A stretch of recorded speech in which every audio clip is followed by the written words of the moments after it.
نصلي ونسلم على رسوله الكريم أما بعد أعوذ بالله من الشيطان الرجيم بسم الله الرحمن الرحيم صلى الله على حبيبه محمد وآله وسلم صلى الله على حبيبه محمد وآله وسلم صلى الله على حبيبه محمد وآله وسلم بحمداللہ تعالی آج ہم اپنے معمول کے مطابق سب سے پہلے سیرت نبی کریم صلی اللہ علیہ وآلہ وسلم جو اس کے سبق کو شروع کریں گے، جو کہ انشاءاللہ شروع ہوگا کتاب کے صفحہ نمبر 132 پیج 132، اور یہ سیرت پاک کی کتاب کا 5واں چیپٹر اور اس کا سوال نمبر 67، وہاں سے انشاءاللہ اس کا آغاز کیا جائے گا۔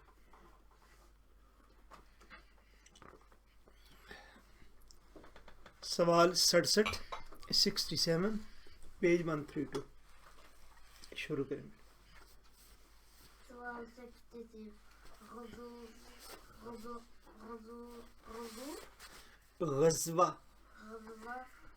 کسے کہا جاتا ہے؟ جواب، غزوہ اس چھوٹے یا بڑے لشکر کو کہتے ہیں جس میں نبی کریم صلی اللہ علیہ وسلم نے خود شرکت فرمائی ہو۔ غزوہ اس سفر میں جنگ اس سفر میں غزوہ اس سفر میں جنگ کی نوبت آئی ہو یا نہ آئی ہو۔ جی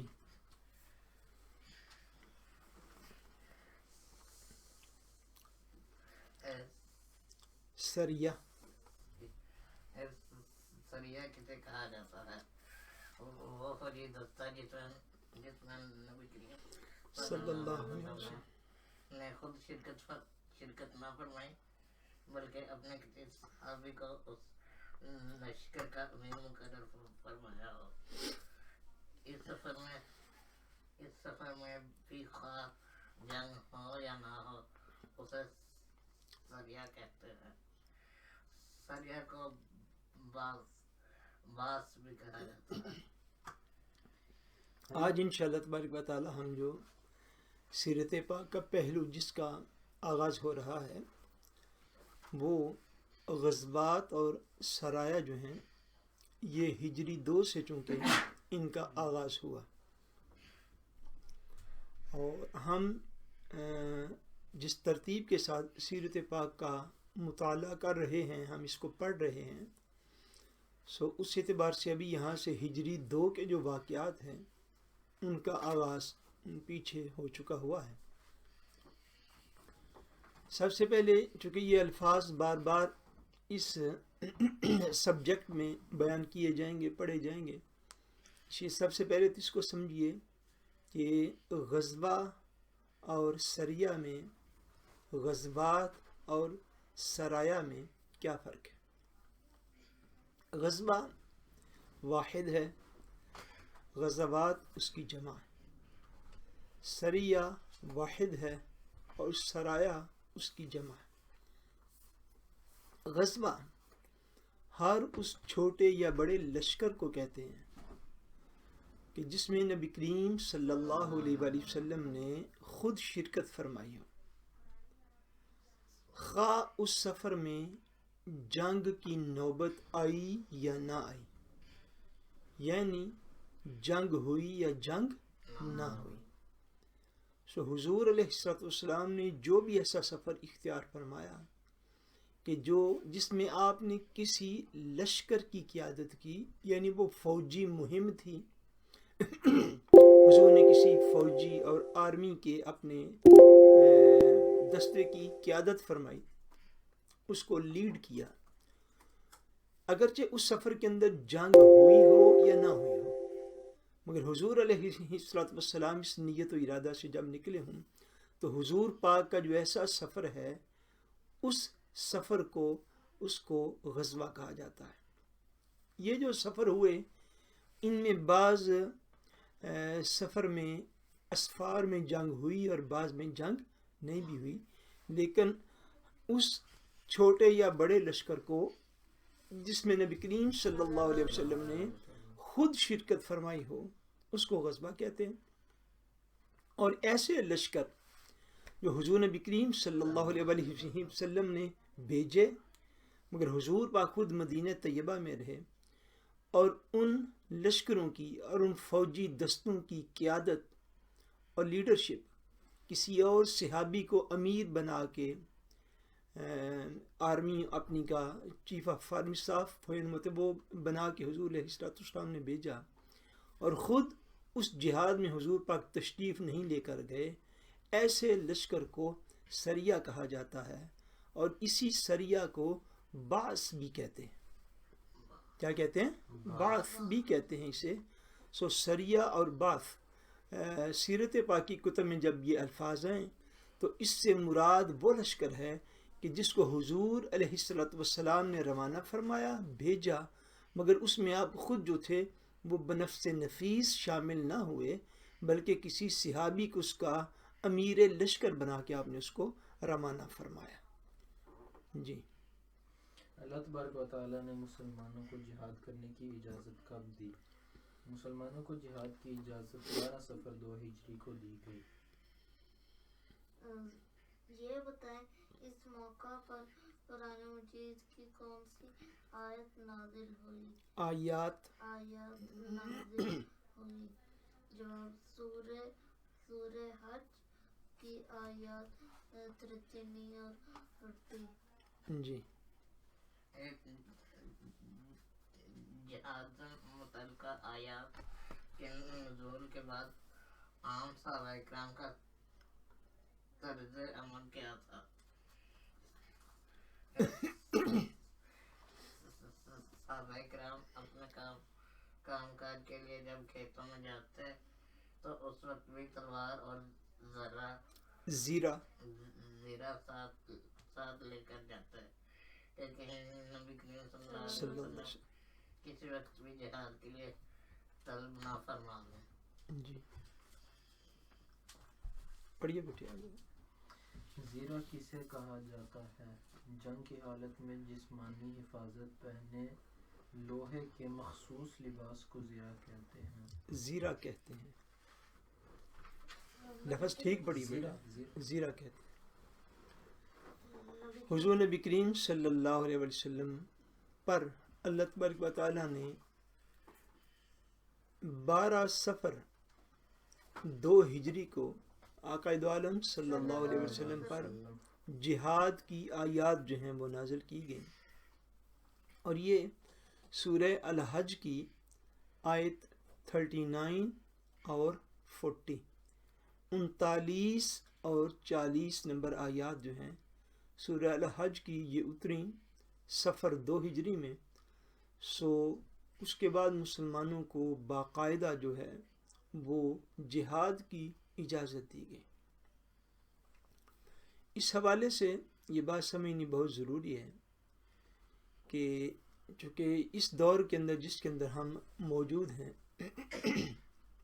اس میں تحفظ ناموس رسالت کے حوالے سے بعض لوگ بے احتیاطی کرتے ہوئے ایسے واقعات کا ذکر کرتے ہیں کہ یہ فلاں بندے نے بھی حضور علیہ السلام کی بے ادبی کی، توہین کی وغیرہ وغیرہ، تو اس کا کوئی ایکشن جو ہے وہ لیا نہیں گیا. اس اعتبار سے سیرت طیبہ کی روشنی میں اس دور میں یہ ایک بہت اہم اور امپورٹنٹ کویسچن جو ہے وہ بنتا ہے. اس بات کو آپ توجہ کے ساتھ سمجھ لیجئے کہ 13 سال حضور پاک علیہ السلام نے کم و بیش مکہ معظمہ میں اعلان نبوت کے بعد گزارے. پہلا سال مدینہ طیبہ میں جب گزرا تو وہ بھی ختم ہوا تو 2 ہجری میں آ کے جو تھا وہ جہاد کی حکم کی باقاعدہ آیات جو تھیں وہ نازل ہوئیں. اب اس سے پہلے جتنا دور تھا کم و بیش اعلان نبوت کے بعد 14 سال کا جو دور تھا، اس میں صحابہ کرام رضوان اللہ تعالیٰ علیہم اجمعین کو جہاد کی اجازت ہی نہ تھی، ایسا حکم موجود ہی نہ تھا۔ سو جب ایسا حکم موجود ہی نہ تھا، اس بیک گراؤنڈ میں، اس دور میں اگر کوئی شخص ان واقعات کو پیش کرے جو کہ اعلان نبوت سے لے کر پہلے 14 سال تک کے واقعات ہیں، تو اس سے تناظر اور بیک گراؤنڈ اور پس منظر میں یہ چیز سمجھنا چاہیے کہ وہ شخص سیرت پاک کا درست طور پر مطالعہ نہیں کر رہا اور نہ ہی درست انفارمیشن جو ہے وہ آگے لوگوں تک پہنچا رہا ہے۔ یہ ایسے ہی ہے جیسے آپ کو پتہ ہے کہ اعلان نبوت کو بڑے سال گزر گئے تھے، تو تب جا کے شب معراج، آپ نے پڑھا، شب معراج پنجگانہ نماز کا حکم جو تھا وہ نازل فرمایا گیا۔ آپ نے پڑھا کہ رمضان المبارک کے روزوں کا حکم جو ہے وہ ابھی آپ نے پچھلی کلاس میں پڑھا تھا، 66 کویسچن ہے ہماری اس کتاب کا، کہ رمضان المبارک کے روزوں کا حکم جو ہے وہ شعبان 2 ہجری میں نازل ہوا۔ کب نازل ہوا؟ شعبان 2 ہجری میں نازل ہوا۔ جہاد کا حکم جو ہے وہ نازل ہوا صفر 2 ہجری میں۔ اب اس سے پہلے اگر کوئی خدا نخواستہ اس طرح کے واقعات ہوئے تو ان کو اب آپ بطور دلیل پیش نہیں کر سکتے۔ مدنی زندگی میں بھی جو واقعات ہوئے ان کی ہم انشاءاللہ جب ان جگہوں پر پہنچیں گے تو انٹرپریٹیشنز عرض کریں گے انشاءاللہ۔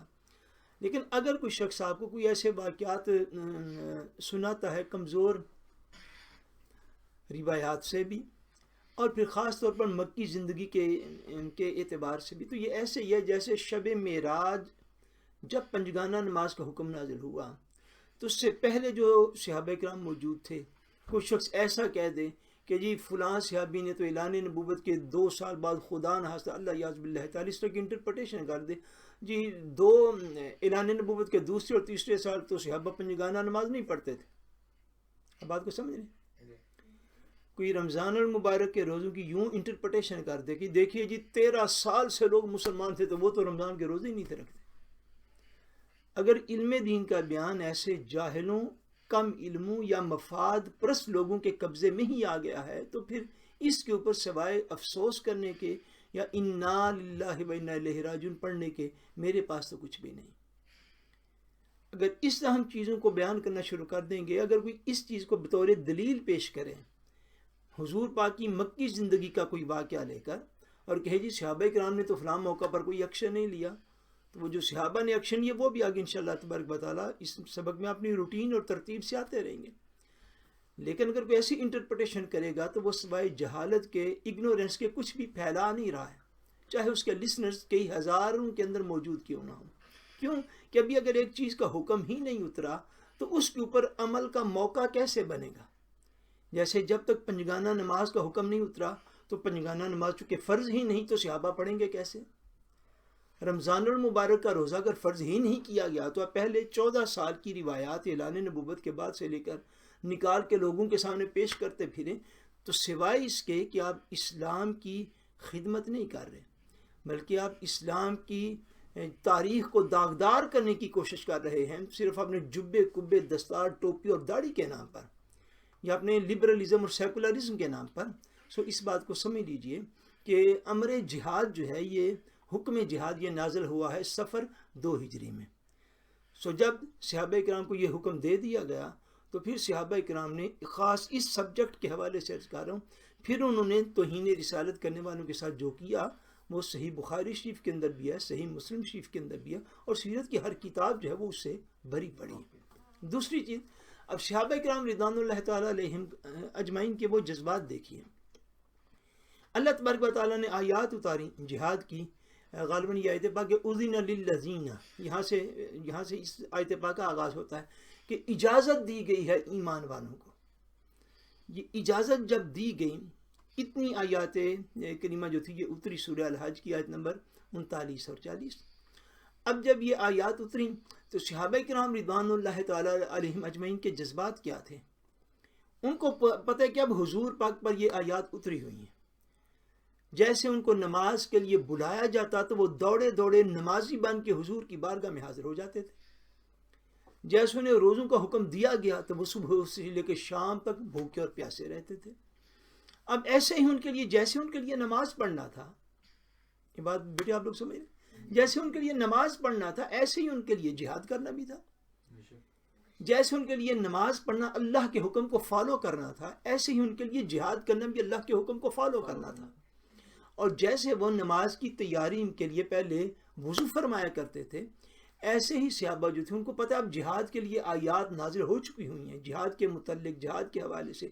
اب وہ کیا کرتے، وہ اگر اپنے کام کاج کے لیے کھیتوں میں بھی جاتے تو اس نیت اور ارادے کے ساتھ اپنی تلواریں، اپنی زیرہ، وہ لوہے کا لباس جو کہ حالت جنگ میں اپنی جسمانی حفاظت کے لیے پہنا جاتا ہے، جس کے پاس وہ زیرہ موجود تھی وہ تلوار اور زیرہ بھی لے کر اپنے کھیتوں میں جاتا تھا، اپنے ڈیرے پہ جاتا تھا، اپنا مال ڈنگر چرانے کے لیے لے کے جاتا تھا، صرف اس لیے کہیں ایسا نہ ہو کہ جب آقا دو عالم ہمیں کسی دن اچانک جہاد کا حکم دے دیں تو ہمیں حضور پاک کا حکم ماننے میں کہیں تاخیر نہ ہو جائے.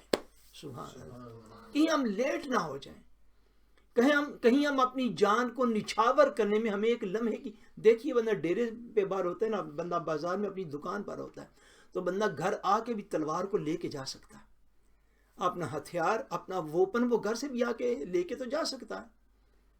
لیکن کمال وہ فرشتہ صفت انسان تھے حضور علیہ السلام کی زیارت جنہوں نے کی تھی، اور ان کے اندر جذبات جہاد اس قدر تھے، اور حضور پاک کے اور اللہ تبارک و تعالیٰ کے حکم کو فالو کرنے کا جذبہ اس قدر تھا کہ آیات جہاد اتنی. ابھی کوئی باقاعدہ حضور نے تیاری کے لیے حکم نہیں دیا کہ ہم فلاں علاقے کی طرف جہاد کے لیے جائیں، نہیں، خالی آیات اتری ہیں، انہوں نے حضور سے سن لی ہیں. اور اس کا ریئیکٹ کیا ہے کہ جو بھی بندہ اپنے کھیتوں کو جاتا ہے، جو بندہ اپنی دکان پر جاتا ہے، جو بندہ دن کو اپنے گھر سے باہر نکلتا ہے، وہ اپنی تلوار ساتھ لے کے جاتا ہے، اپنی زیرہ ساتھ لے کے جاتا ہے کہ جب آقا دو عالم صلی اللہ علیہ وسلم ہمیں آواز دیں گے تو ہمیں حضور کا حکم ماننے میں کہیں تاخیر نہ ہو جائے، ہمیں دیر نہ ہو جائے. یہ بات ذہن نشین کر لیجیے. جب تک مسلمانوں کے جذبات اپنی جانیں قربان کرنے کے لیے اس طرح نہ ہوں گے جیسے صحابہ کرام رضوان اللہ تعالی علیہم اجمعین کے تھے، تب تک اسلام کی کما حق خدمت کرنا یہ ممکن نہیں. آج تو والدین، مائیں، باپ بچوں کو جو مسجد تک نہیں بھیج سکتے، اب اس دور کو اس دور کا انالیسس کریں تو رونے کو جی چاہتا ہے. جن کی اولادیں جن کی بات مان کر مسجد تک آنے کو تیار نہیں، کسی جگہ سے علم دین حاصل کرنے کو تیار نہیں ہے، تو وہ مسلمان کہاں سے پیدا ہوں گے جو ان جذبات کو آج بھی اپنے سینوں کے اندر رکھیں گے. مگر دین کی خدمت تب تک ممکن نہیں ہے کہ جب تک ہر حکم کے لیے وہ مال دینے کا ہو، وہ جان دینے کا ہو، وہ وقت دینے کا ہو، وہ اپنا سب کچھ اللہ رسول کی بارگاہ میں پیش کرنے کا ہو، جب تک جذبات ایسے نہیں ہوں گے تب تک دین کی خدمت یاد رکھیے کبھی بھی ہو نہیں پائے گی. اللہ تبارک و تعالی ہمیں صحابہ کرام علیہ رضوان اللہ تعالی علیہم اجمعین ان کے مبارک نقوشے پا ہمیں عطا فرمائے اور ہمیں ان کے رستے پر چلنے والا مسلمان بنائے. پڑھیے نبی صلی اللہ علیہ صلی اللہ علیہ وسلم وسلم کتنے غزوات میں شرکت فرمائی. جواب، نبی کریم صلی اللہ علیہ وسلم نے معروف روایت کے مطابق بعض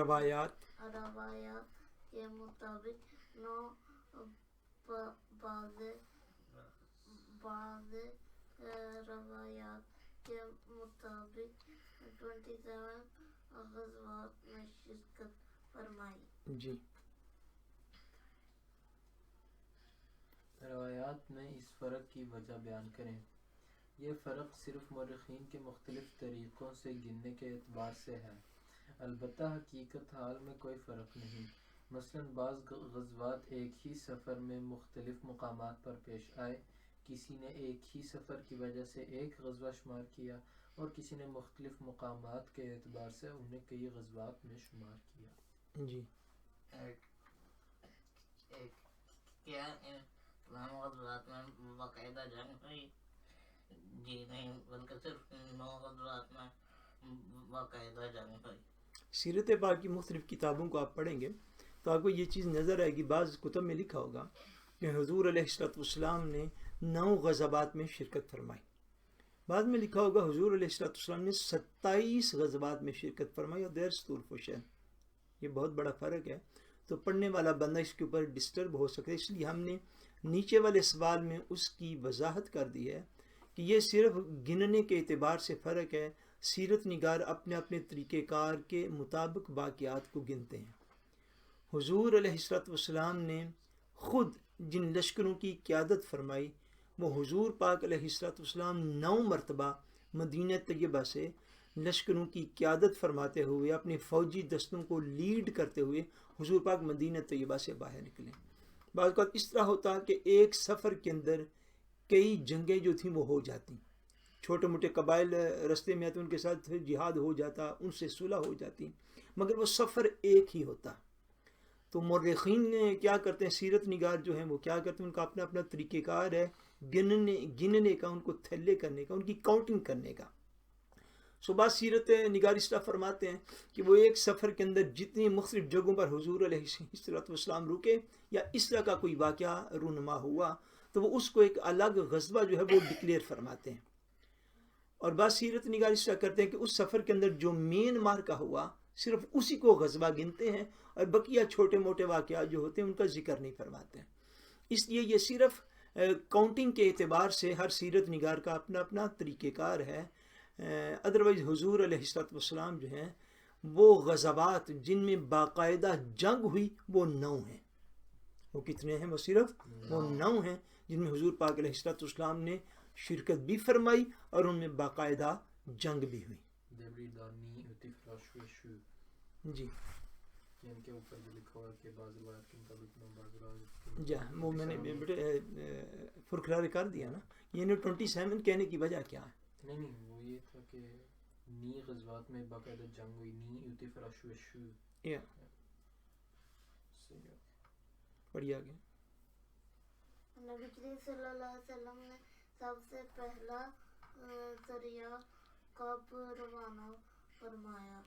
جواب رمضان 1 کو، 1 ہجری، اس ہا کا مطلب ہوتا ہے ہجری، یہ ساتھ پڑھتے ہیں، رمضان 1 ہجری کو۔ جی اس سریہ کا نام بتائیں۔ سریہ سیف البحر۔ جی سریہ سیف البحر، سریہ سیف البحر پہ سالار اسلام، سپہ سالار اسلام، سپہ سالار اسلام کا نام کیا تھا؟ حضرت امیر حمزہ رضی اللہ تعالی عنہ۔ جی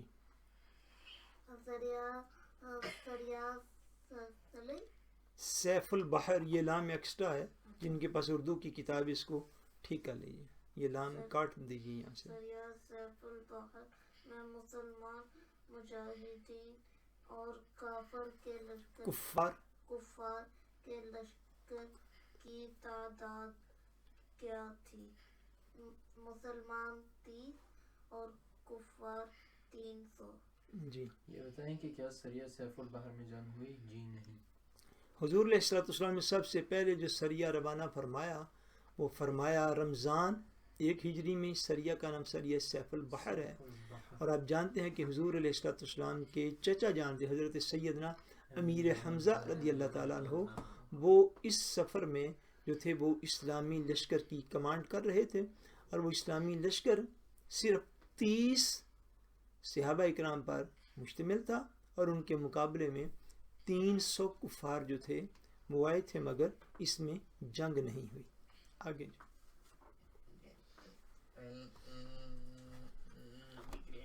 صلی اللہ علیہ وسلم نے سب سے پہلے جس غزوہ میں شرکت فرمائی اس کا نام تھا غزوہ ابوا۔ جی سوال ہوتے تو غزوہ ابوا کب ہوئی؟ ماہ سفر 2 ہجری۔ ماہ کا کیا مطلب ہوتا ہے احمد؟ مون ہے، ماشاءاللہ۔ ماہ سفر یعنی سفر کا مہینہ، ماہ سفر 2 ہجری۔ جی غزوہ ابوا کا دوسرا نام بتائیں۔ غزوہ ودان غزوہ ودان. جی. غزوہ ابوا میں کتنے مسلمان شامل ہوئے؟ 70 یا 60 تقریباً. جی. یہ بتائے کیا غزوہ ابوا میں جنگ ہوئی؟ جواب جی نہیں. جی پڑھتے جائیے. غزوہ بوات کب ہوا؟ ربیع الاول 2 ہجری. غزوہ بوات میں مسلمانوں اور کافروں کی کیا تعداد تھی؟ مسلمان مجاہدین 200 اور کفار 100. ربیع الاول 2 ہجری میں ہونے والے ایک اور غزوہ کا نام بتائیں. غزوہ صفیان. غزوہ صفوان. غزوہ صفوان. جی. غزوہ صفوان کا دوسرا نام بتائیں. غزوہ بدر اولا. جی. یہ بتائیں کہ غزوہ صفوان کو غزوہ بدر اولا کیوں کہا جاتا ہے؟ نبی کریم صلی اللہ علیہ وسلم نے اس غزوہ میں کفار کے لشکر کا وادی صفوان تک بچھا دیا، پیچھا کیا اور وادی صفوان کے مقام بدر کے بہت قریب ہے. اس لیے غزوہ کو غزوہ بدر اولا بھی کہا جاتا ہے. جی.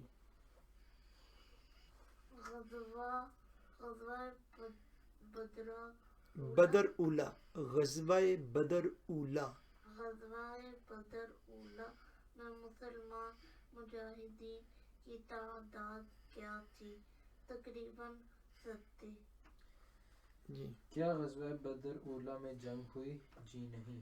اولا کا کیا معنی ہوتا ہے؟ فرسٹ. اولا کا کیا معنی ہے؟ فرسٹ، یعنی پہلا. یعنی غزوہ بدر اولا اسے کہتے ہیں، غزوہ صفوان کو. جی. غزوہ ذی العشرہ کب ہوا؟ ذی العشیرہ. ذی العشیرہ کب ہوا؟ جمادی الاخر کے آخر 2 ہجری. غزوہ ذی العشیرہ میں کتنے مسلمان نبی کریم صلی اللہ علیہ وسلم کے ساتھ تھے؟ تقریباً 200 مسلمان. کیا غزوہ ذی العشیرہ میں جنگ کی نوبت آئی؟ جی نہیں. اس غزوہ میں بھی جنگ نہیں ہوئی. یہ چیز ایک مقام پر آگے اسلامی تاریخ کے سب سے پہلا وہ غزوہ جس میں باقاعدہ جنگ ہوئی اس کا ذکر مبارک شروع ہونا ہے. لیکن اب آپ یہاں سے اندازہ کر لیجئے ابھی کہ 2 ہجری میں سفر میں جہاد کا حکم جو تھا وہ نازل ہوا. آقا دو جہاں صلی اللہ علیہ وسلم کو جہاد کی اجازت دی گئی. تو اب جب جہاد کی اجازت دی گئی تو آپ نے ابھی تک جو اس پیج پر پڑھا کہ ایک لشکر روانہ ہو رہا ہے اسی سفر 2 ہجری میں، اسی سفر 2 ہجری میں. اس کے بعد ایک لشکر جو ہے وہ لشکر واپس آ جاتا ہے، پھر ایک لشکر وہ روانہ ہو رہا ہے ربیع الاول 2 ہجری میں. ربیع الاول کے بعد جو ہے وہ ایک ہوتا ہے غزوہ صفوان، اور اس کے بعد جمادی الاخر میں پھر غزوہ ذی العشیرہ کے لیے حضور علیہ السلام جو ہے وہ تشریف لے جاتے ہیں. اب سفر ربیع الاول، ربیع الثانی، جمادی الاول، جمادی الاخر، یہ 5 مہینوں میں کم سے کم 4 غزوات کا ذکر ملتا ہے. یعنی 5 ماہ میں یہ جو ابتدائی 5 ماہ تھے حکم جہاد نازل ہونے کے بعد آقا دو جہاں صلی اللہ علیہ وسلم خود جن لشکروں کی قیادت فرماتے ہوئے حضور مدینہ پاک سے باہر نکلے ہیں، 5 ماہ میں وہ 4 جنگی مہمات ہیں، وہ 4 فوجی لشکر ہیں جن کی قیادت آقا دو جہاں صلی اللہ علیہ وسلم خود کرتے ہوئے شہر مدینہ طیبہ سے باہر نکلے ہیں. اب اس بات کو ہمیں ضرور سمجھنا ہے کہ جب کوئی شخص غزوہ پہ جاتا تھا تو وہ کس لیے جاتا تھا؟ اپنی جان کو، گویا کہ وہ جب گھر سے نکلتے تھے تو اپنی جان اللہ اور اس کے رسول کی بارگاہ میں پیش کرنے کی نیت سے نکل کھڑے ہوتے تھے۔ اب کیا صحابہ کرام رضوان اللہ تعالیٰ علیہم اجمعین کے وہ مبارک عزائم کیا ان پر بعد والی امت قربان نہ ہو جائے کہ اب یہ کام جو تھا یہ خالی نماز پڑھنا نہیں تھا کہ آؤ مدینہ منورہ سے باہر نکل کے فلاں مقام پہ جا کے تو کیمپ لگاتے ہیں اور وہاں پہ جا کے نمازیں پڑھتے ہیں، ذکر اذکار کرتے ہیں، اللہ توبہ کرتے ہیں، یہ بھی اچھا کام ہے، لیکن آپ سمجھیے کہ ان عظیم لوگوں کے عظیم جذبات کیسے تھے کہ وہ ہر ماہ نکلتے تھے کہ کہیں ہماری جان اللہ اور اس کے رسول کی بارگاہ میں قبول ہو جائے، ہم باہر نکلیں، ہم جہاد کریں۔ تو جہاد میں کیا ہوتا ہے؟ یا جان لینی ہے یا جان دینی ہے، یہ دو ہی تو کام ہے۔ مگر ان کا عزم اور ارادہ اور شوق جہاد کا عالم یہ تھا کہ ہر ماہ اگر لشکر نکلتا تو یہ عین ممکنات میں سے ہے نا کہ جو بندہ پہلے مہینے نکلا ہے وہ دوسرے مہینے پھر ساتھ نکل کھڑا ہوا ہے، جو پہلے مہینے نکلا وہ تیسرے مہینے پھر ساتھ چل پڑا ہے، جو پہلے غزوہ میں گیا ہے وہ پھر چوتھے غزوہ کے لیے پھر اپنے آپ کو پیش کر رہا ہے۔ سو دین کی خدمت میں ان جذبات کا زندہ رہنا بڑا لازمی ہے۔ یہ خالی یہ تو نہیں تھا کہ ایک مہینے فنڈ دے لیا تو دوسرے مہینے کہا نہیں جس مہینے تو جو ہے وہ بڑے حالات تنگ ہو گئے۔ اگر اللہ تبارک و تعالیٰ کی راہ میں مال جان اور وقت پیش کرنے کے لیے بھی مسلمان کے پاس نہیں بچا تو پھر مسلمان کو خود اپنی اسلام کا انالیسس بھی خود ہی کرنا ہے۔ یہ جنگی مہمات تھیں، یہ غزوات تھے، یہاں پہ جان لینے اور دینے کا معاملہ تھا، مگر ہر ماہ بھی اگر حضور پاک نکلتے تو صحابہ پھر ہر ماہ حضور علیہ السلام کے ساتھ چل پڑتے تھے۔ آگے آپ انشاءاللہ غزوہ بدر کو پڑھیں گے تو ہمیں اندازہ ہوگا کہ اللہ تبارک و تعالیٰ نے حضور علیہ السلام کے صحابہ کو کیسا عظیم قلوب عطا فرمائے تھے اور ان کے اندر کیسے عظیم جذبات اللہ تبارک و تعالیٰ نے ان کو نصیب فرمائے تھے۔